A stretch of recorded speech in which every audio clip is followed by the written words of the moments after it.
Sí, mis queridos, hoy hace un frío bárbaro aquí en Carlos Paz.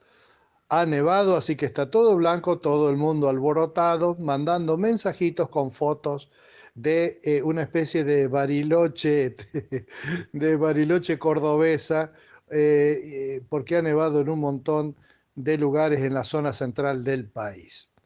Tampoco hay luz, por supuesto, eso era de esperar. Y, pero hoy yo quería igualmente compartir este tip con el teléfono alzado, o sea que cada vez que entra alguna fotito blanca van a escuchar el vibrador del teléfono haciendo bzzt, bzzt.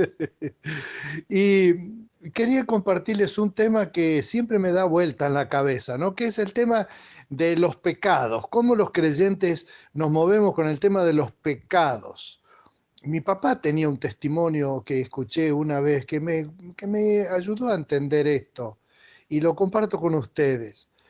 Él dice que siempre tenía como remordimientos de cosas que había hecho en la juventud. Nunca me enteré, nunca me animé a preguntar.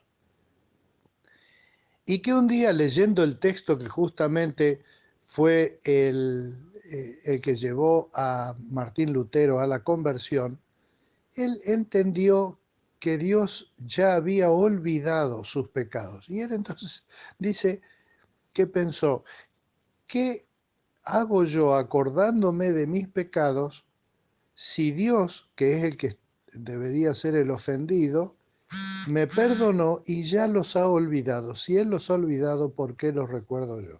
Y que fue un momento de libertad espiritual para él. El momento del perdón de los pecados por Dios, te digo que es un momento de máxima libertad en nuestras vidas. Te animo a ejercitarlo. Cada vez que te des cuenta que metiste la pata, o como dicen acá en Córdoba, que ha hecho moco, entonces es el momento para pedirle perdón a Dios. Lo antes posible, lo antes posible.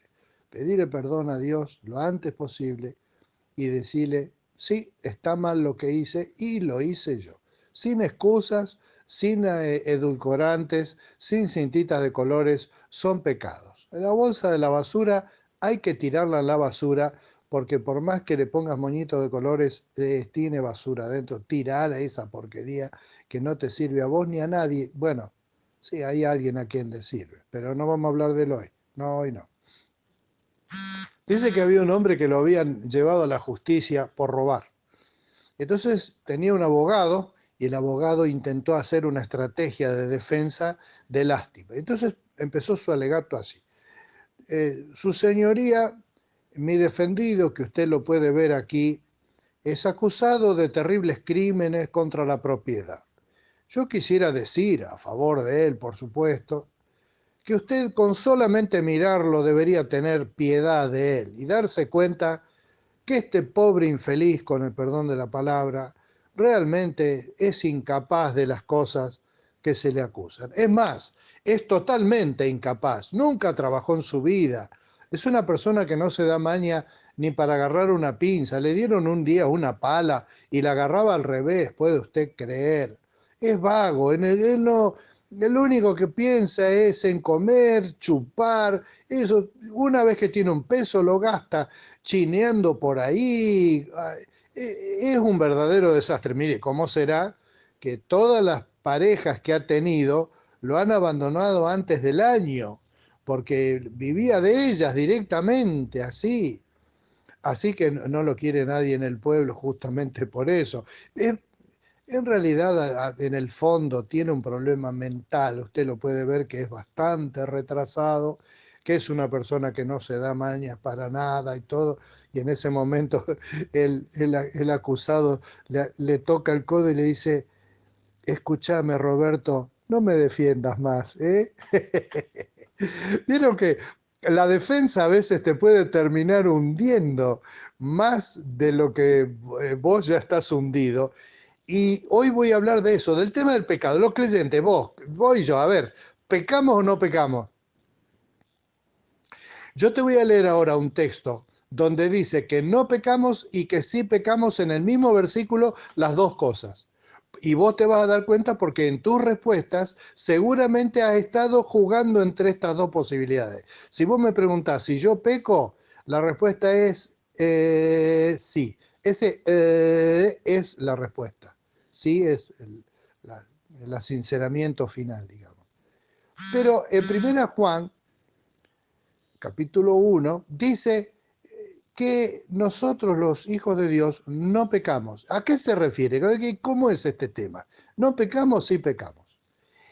Bueno, alimentado con la idea de la espiritualidad que entró en Europa, no, que se fortaleció en Europa con los viajes de Marco Polo y el descubrimiento del lejano oriente y eso, ideas de India, por ejemplo, esa idea de India de que una persona puede dejar de hasta de comer, de respirar, de ir al baño, de bañarse, de dejar todo como un ideal de santidad, se juntó con las ideas de santidad de la Edad Media, del neoplatonismo, y entonces dio un resultado cristiano de un ideal de vida sin pecar y, si es posible, sin comer, sin dormir, sin abrigo, sin nada.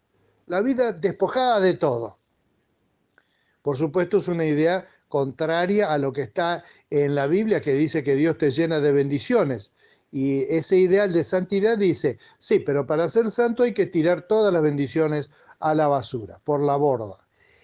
Y esa idea de que ser santo es ser pobre, ser una persona que se autoniega porque sí, es una idea que no está en la Biblia, que no tenía el propio Jesús, que no tenía ninguno de los apóstoles y que conlleva la idea de que yo me puedo perfeccionar por cuenta propia para ser agradable a los ojos de Dios, cosa que es extraña a la Biblia, que dice que todos somos pecadores y que el punto no es si yo tengo una vida donde peco o no peco y me distingo por eso, porque si yo no peco, pobres de ustedes, los simples mortales, pecadores, porque yo los miro con mi superioridad espiritual y les digo, oh, pobres de ustedes que sois pecadores.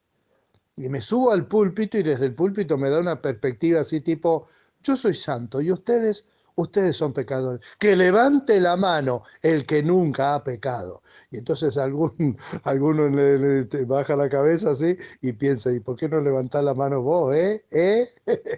¿Qué sos vos? ¿San Antonio sos vos? ¿Eh? Entonces hay que tener cuidado con lo que dice la Biblia. El ideal o el paradigma contrapuesto acá no es si yo peco o no peco, sino si yo estoy en las manos de Dios o no. Porque estando en las manos de Dios, cada tanto voy a pecar, voy a cometer pecados, una explosión de ira, qué sé yo, un montón de cosas. Pero la diferencia va a ser que me va a molestar el pecado. Me va a molestar el pecado. Dice así en 1 Juan, hijitos míos, estas cosas os he escrito para que no pequéis. Pero si alguno ha pecado, abogado tenemos para con el Padre a Jesucristo el justo. Eso está fantástico. Ese texto es libertad pura, querido. Libertad pura. Respira hondo, respira hondo. Tu defensor no te va a terminar de hundir, te va a salvar, porque Él pagó por tus pecados y por los míos. Entonces la respuesta, si pecamos o no pecamos, es lamentablemente, dolorosamente, pecamos. A veces pecamos sin darnos cuenta y nosotros creemos que pecado es solamente cuando nos damos cuenta. No, también pecamos sin darnos cuenta. El pecado está entretejido en nosotros hasta que vayamos a la presencia de Dios.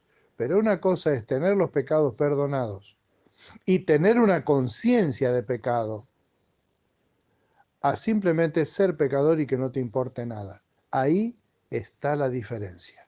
Te mando un frío beso, la naricita helada, en este día, deseando que Dios te bendiga y te dé esa libertad de saber delante de Él, no tenés pecado.